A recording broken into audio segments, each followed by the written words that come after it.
क्या अखिलेश यादव की समाजवादी पार्टी शुद्ध रूप से एक मुस्लिम पार्टी में तब्दील हो चुकी है? हम ऐसा क्यों कह रहे हैं? और अब इस पार्टी में यादवों के लिए भी कोई जगह नहीं है।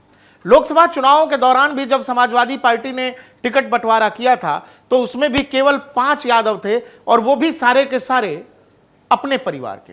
और अभी जब उत्तर प्रदेश में 9 विधानसभा सीटों के लिए उपचुनाव के लिए उम्मीदवारों की घोषणा की है, इन 9 में से 4 उम्मीदवार मुस्लिम हैं और एक उम्मीदवार जो यादव है वो भी परिवार का है। अखिलेश यादव के भतीजे को टिकट मिला है, लालू यादव के दामाद तेज प्रताप यादव को।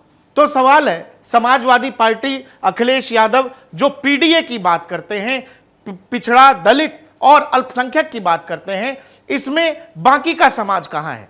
इसमें बाकी के जनरल लोग कहां हैं? आपको यह जानकर बड़ा आश्चर्य होगा कि गाजियाबाद की जनरल सीट से एक जाटव उम्मीदवार को यहां पर उतारा है, और यह बेहद चौंकाने वाला फैसला समाजवादी पार्टी का।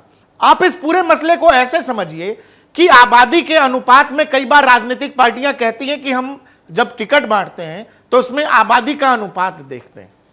9 विधानसभा में 4 मुस्लिमों को टिकट मिला है, और यह टिकट इसीलिए मिला है क्योंकि समाजवादी पार्टी यह जानती है कि उत्तर प्रदेश के लोकसभा चुनावों के दौरान उत्तर प्रदेश के मुसलमान ने भर भर के समाजवादी पार्टी को वोट दिया, और यही कारण है कि उस अल्पसंख्यक वोट बैंक को रिझाने के लिए समाजवादी पार्टी 9 में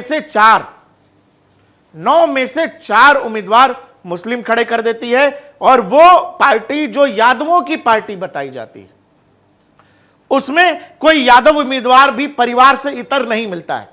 एक टिकट जो यादव को मिलता है वो भी केवल परिवार में ही। तो यही समाजवादी पार्टी से सबसे बड़ा सवाल है। समाजवादी पार्टी की राजनीति में बाकी की अगर जाति आधारित पॉलिटिक्स ही है, समाज आधारित पॉलिटिक्स ही है, तो इसमें बाकी की जातियां कहां हैं? इसमें राजपूत कहां हैं? इसमें ब्राह्मण कहां हैं? इसमें भूमिहार कहां हैं? इसमें बनिया कहां हैं? लोग पूछ रहे हैं।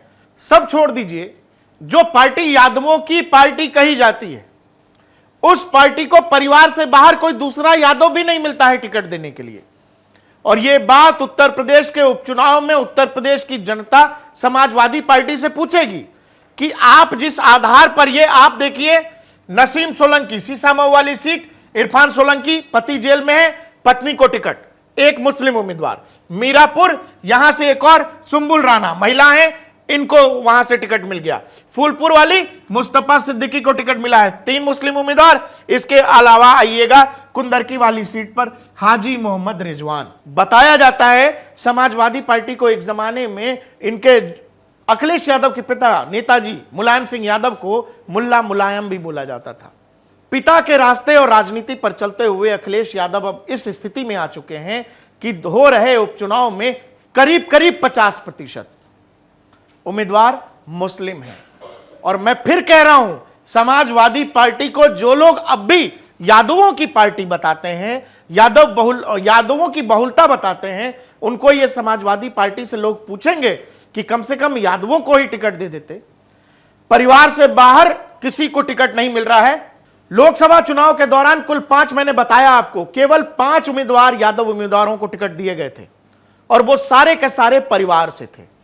वही चीज दोहराई जा रही है उत्तर प्रदेश के उपचुनाव में। उत्तर प्रदेश की जनता इसको कैसे लेती है मुझे नहीं पता, ये आने वाले वक्त बताएंगे। लेकिन ये सोचने वाला विषय है कि जो अखिलेश यादव कहते हैं कि उत्तर प्रदेश में जाति आधारित एनकाउंटर हो रहा है, जो अखिलेश यादव सवाल पूछते हैं कि यह बैलेंसिंग किया गया है, एक ठाकुर अपराधी का एनकाउंटर होता है और अखिलेश यादव कहते हैं कि इसको मंगेश यादव के एनकाउंटर से बैलेंस करने की किया गया है।